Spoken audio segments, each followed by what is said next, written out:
যুবসাথীর 1500 করে টাকা পাওয়ার পর এবারে চাকরিও দেবেন মমতা সরকার। প্রচার সভা থেকে যা জানালেন মুখ্যমন্ত্রী মমতা বন্দ্যোপাধ্যায়, অর্থাৎ যুবসাথীতে যারা অ্যাপ্লিকেশন জমা দেবেন তাদের চাকরির ব্যাপারটাও আমরা দেখব, এমনটাই জানিয়ে দিয়েছেন মুখ্যমন্ত্রী মমতা বন্দ্যোপাধ্যায়।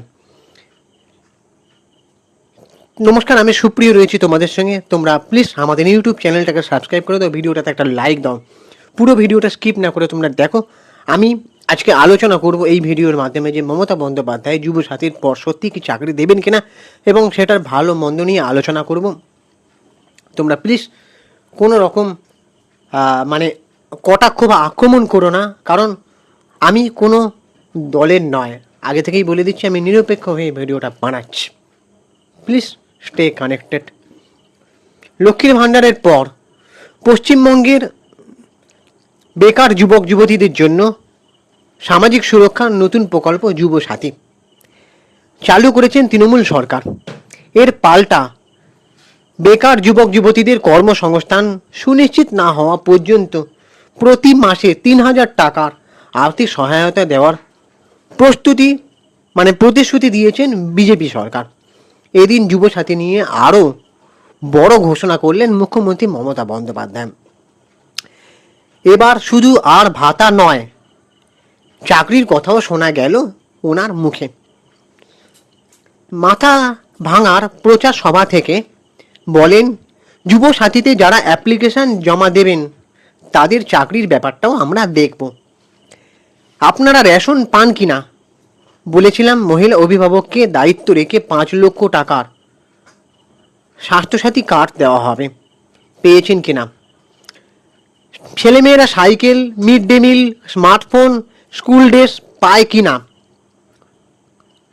লক্ষ্মীর ভাণ্ডার সারা জীবন থাকবে, তাই তৃণমূল সরকার দরকার। যুবসাথী প্রকল্পের সুবিধা পেতে যাদের দেরি হচ্ছে তারাও পাবেন, তাদের কাজের ব্যবস্থাও আমরা করব। বর্তমানে এই প্রকল্পের আবেদনকারীর সংখ্যা প্রায় 84 লক্ষ থেকে 1 কোটির ঘরে। এত বিপুল সংখ্যক মানুষের তথ্য যাচাই করতে স্বাভাবিকভাবেই অনেকটা সময় লাগছে। যুবসাথীর ভাতা ও মেয়াদ, যোগ্য আবেদনকারীরা প্রতি মাসে 1500 টাকা করে পাবেন এবং এই আর্থিক সহায়তা সর্বোচ্চ 5 বছর পর্যন্ত চাকরি না পাওয়া পর্যন্ত তাদের দেওয়া হবে বলে জানানো হয়েছে। আর এর কি যোগ্যতা? আবেদনকারীকে পশ্চিমবঙ্গের স্থায়ী বাসিন্দা হতে হবে, 21 থেকে 40 বছর বয়সের মধ্যে বয়স হতে হবে, শিক্ষাগত যোগ্যতা ন্যূনতম মাধ্যমিক পাস বা সমতুল্য। এবারে কর্মসংস্থান উদ্যোগ, সরকারি তথ্য অনুযায়ী প্রায় 10 লক্ষ যুবক যুবতী কর্মসংস্থানের সুযোগ পেয়েছেন নাকি, এবং প্রকল্পের মাধ্যমে আরও বেশি করে কর্মসংস্থানের সঙ্গে প্রশিক্ষিত যুবকদের যুক্ত করার চেষ্টা করা হচ্ছে। এটা মমতা বন্দ্যোপাধ্যায় অনেক সময় অনেক কথাই বলেছেন সভা থেকে। এদিকে পাল্টা বিজেপি যে সংকল্পপত্র পেশ করেছেন অনেকগুলো লিস্ট, লম্বা লিস্ট, আমি সেটা নিয়েও ভিডিও বানিয়েছি, তোমরা চ্যানেলে গিয়ে দেখে আসতে পারো বা ডেসক্রিপশনে লিঙ্ক দিয়ে দেবো, সেখানেও গিয়ে দেখতে পারো। তারা প্রতি মাসে বিজেপিরা যে সংকল্পপত্র প্রকাশ করেছে তাতে 3000 টাকার আর্থিক সহায়তার প্রতিশ্রুতি দেওয়া হয়েছে। অমিত শাহর প্রকাশ করা সংকল্পপত্রে বলা হয়েছে যে আগামী 5 বছরে 1 কোটি মানুষের জন্য নতুন চাকরি ও স্বনির্ভর হওয়ার জন্য সুযোগ তৈরি করা হবে এবং বেকার যুবক যুবতীদের কর্মসংস্থান সুনিশ্চিত না হওয়া পর্যন্ত প্রতি মাসে 3000 টাকার আর্থিক সহায়তা প্রদান করা হবে, এমনটা জানিয়েছে বিজেপি। এবারে আসি ভালো মন্দ কিছু কথায়। প্রথম কথা, এই যে মমতা সরকার মানে মমতা বন্দ্যোপাধ্যায়, মুখ্যমন্ত্রী মমতা বন্দ্যোপাধ্যায়, ওনার প্রতি সম্মান রেখেই আমি বলছি, উনি ফার্স্ট যখন লক্ষ্মীর ভাণ্ডারটা চালু করেছিলেন তার সাথেই কেন বেকার যুবকদের জন্য 1500 টাকা করে এই ব্যবস্থাটা তিনি করেননি? আজকে ভোটের মুখেই কেন এই মানে পরিকল্পনাটা করতে হলো? আরও একটা কথা বলে রাখি, সবাই কিন্তু যুবসাথীর টাকা পায়নি, ঠিক আছে? অনেকেই তারা বিভিন্নভাবে জানাচ্ছে যে আমরা পাইনি। আর এই যে একটা রেষারেষি চলছে কোথাও, এই যে এখন কোথাও গিয়ে মুখ্যমন্ত্রী মমতা বন্দ্যোপাধ্যায় বিজেপি সংকল্পপত্র প্রকাশ করেছে বলে বা জিততে হবে বলে ক্ষমতা ধরে রাখার জন্য কি কোথাও গিয়ে রেষারেষিটা হচ্ছে, নাকি সত্যি মানুষের ভালোর জন্য?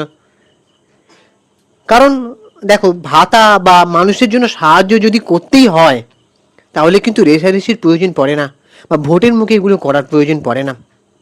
মানুষ যদি সারা জীবন কাজ করে তাহলে তার ভালোবাসাটা ব্যালট বক্সে আলাদা করে জায়গা করা থাকে মানুষের, ঠিক আছে? আর আরও একটা কথা, মুখ্যমন্ত্রী মমতা বন্দ্যোপাধ্যায় বলছেন যে চাকরি দেবেন যারা যুবসাথীর অ্যাপ্লিকেশন করবেন। ঠিক কিভাবে? পরীক্ষা ছাড়াই? এত পরীক্ষা দিচ্ছে মানুষ, তাদের ঠিক করে চাকরি জুটছে না।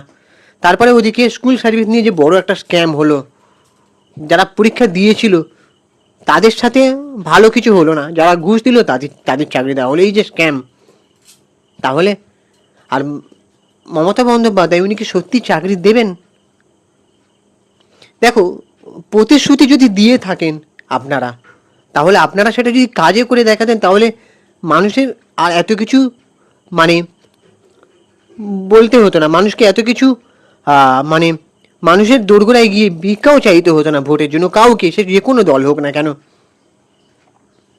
কদিন আগে দেখছিলাম বিজেপি সংকল্পপত্র প্রকাশ করেছেন, আর ওদিকে 3,000 টাকা দেওয়ার একটা ভরসা কার্ডও দিচ্ছে কয়েকজনকে, যারা সত্যি 3,000 টাকা করে দেবে বলেছে নাকি। আর দেখো, আমি বিজেপিকে সাপোর্ট করছি তা কিন্তু নয়, তারাও কিন্তু যেভাবে গ্যাসের দাম বাড়াচ্ছে, যেভাবে জিনিসপত্রের দাম বাড়ায়, তারা কিন্তু আর কমায় না।